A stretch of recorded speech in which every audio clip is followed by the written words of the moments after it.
So this is my reflection for finishing the educational leadership program.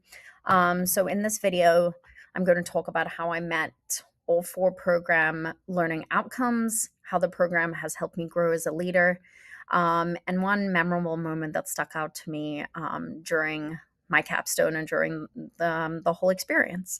So my capstone focuses on the early planning phases, as you know, of the big um, change initiative K5 at Ravenscroft. So we're working towards an NGSS aligned inquiry based science curriculum as well as a lower school science lab. Of course, this project is not a quick project. This project is going to possibly take 2 years to fully roll out. Um, my piece of work is planning and the foundation, so collecting the data, listening to teachers and students, and creating that rubric that my science committee can use as we move forward with this change initiative of science. So the PLO1 is all about developing and evaluating systems of curriculum and instruction. I see this most clearly in my role as the K2 representative of our K5 science committee. So for my capstone, I helped create a teacher survey. I wrote student interview questions. I collected information on how science is taught and how confident the teachers are feeling, and how students feel about science. Then using that data and the NGSS resources like the EQUIP rubric, I worked with the 3-5 representative to design our own NGSS aligned rubric. So this rubric helps us ask, those kinds of questions. Is the units and the scope and sequence aligned to the NGSS science standards? Are students really doing that inquiry science and not just fun activities? Does the units fit into the bigger K5 story of science of learning and students getting in there?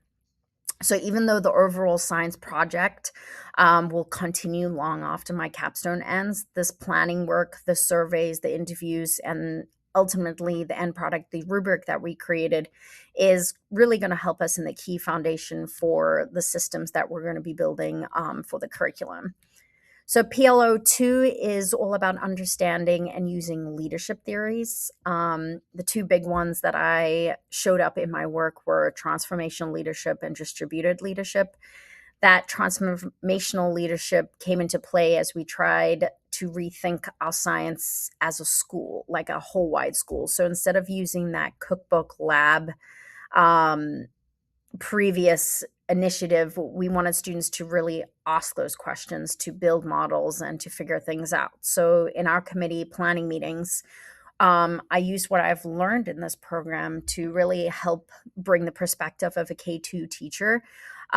So shared research on inquiry-based science, asked the questions that really pushed our thinking, and really tried to focus on the why, right, for our students. So the distributed leadership was also a real big part of this project because it didn't come from top down. Our science committee included administrators, our lead IDE teacher, our grade level representatives, Sydney and myself as K2 and 3-5, along with our head of school for student learning, our associate head of student learning. So as the K2 rep, I brought what I see every day with our younger students, right? I also listen to others, like the 3-5 representatives when we were working together, and the leaders, and how we were teaching and learning. We shared the tasks of drafting the survey, analyzing the data, and then ultimately helping to shape that rubric.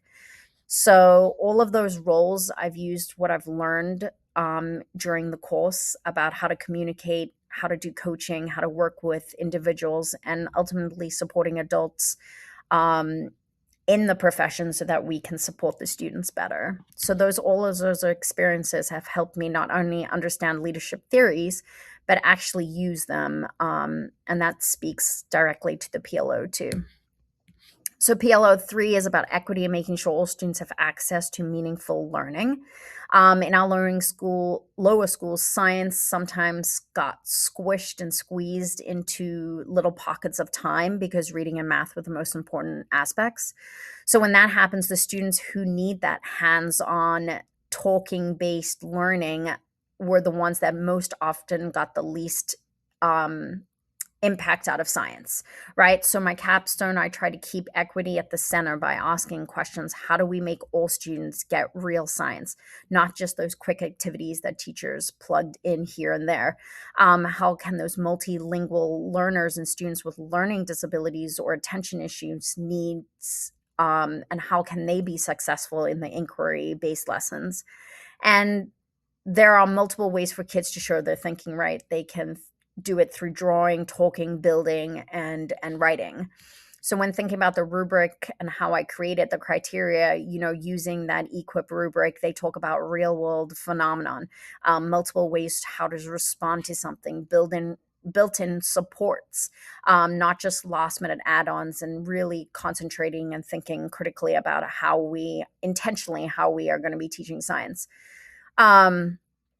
So outside the capstone project, I've also tried to add on a few hands-on NGSS style lessons that have gone really successfully. I've watched carefully to see who's become more engaged, and when we use real phenomenon and simple investigations right now, how engaged the students are. So I wanted to, really put that into practice before, just as a little experiment for myself.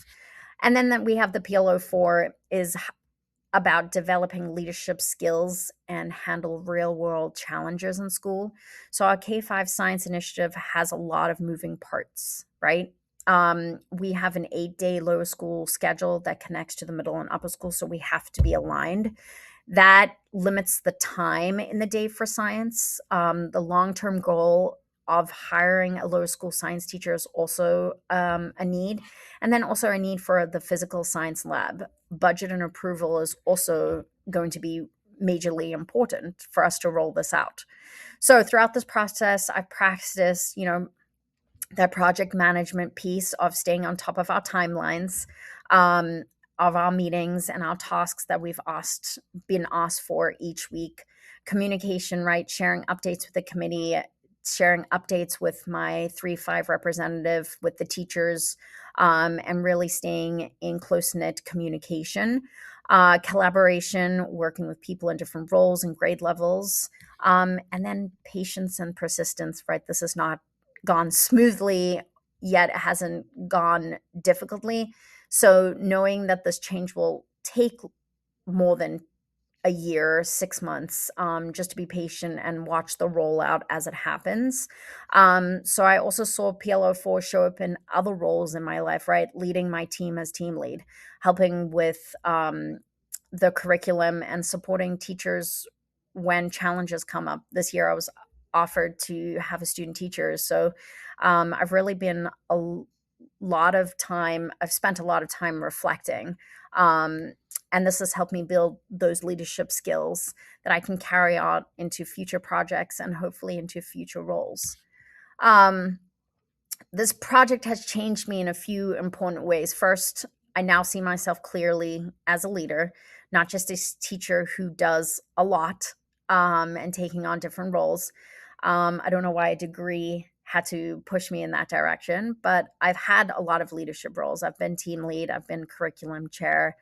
I've now been offered the K2 rep on the science initiative. I've hosted a student teacher this year. But I feel like this program has really helped me understand those roles better as part of my identity as an educational leader. I feel more connected speaking up in meetings, sharing my ideas, and really showing that I have a stake in the school and that I really want to make a difference.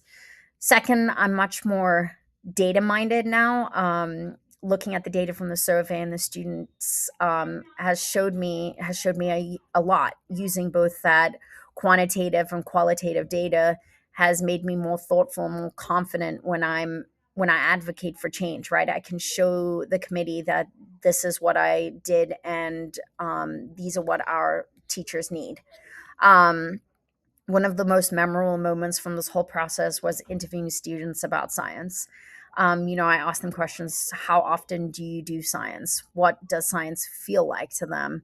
What do you wish you did more of? Their answers were honest and powerful. Some of them lit up when they talked about experiments or doing stuff with materials and getting messy and really thinking like a scientist. Others quietly said that science doesn't happen very often, which is also a red flag and made me think back, whoa, if the students are saying this, then it's really not integrated into our day.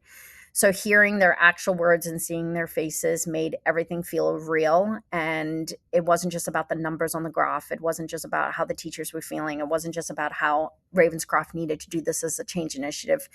It was real because the kids were seeing it in their different ways, right? We want more chances to explore more and to figure things out. The mix of student interviews and my own class moments, and during this whole process of interacting with my colleagues and my coworkers and my classmates, is something I would forget. And I've really enjoyed this journey. It's reminded me exactly why I went into educational leadership and chose Wake Forest as a program. I want to help create a better learning experiences for my students and to support teachers in the making. And I hope I get to do that in future opportunities with having this degree to back up my qualifications. Thanks so much for listening and for being such a great professor.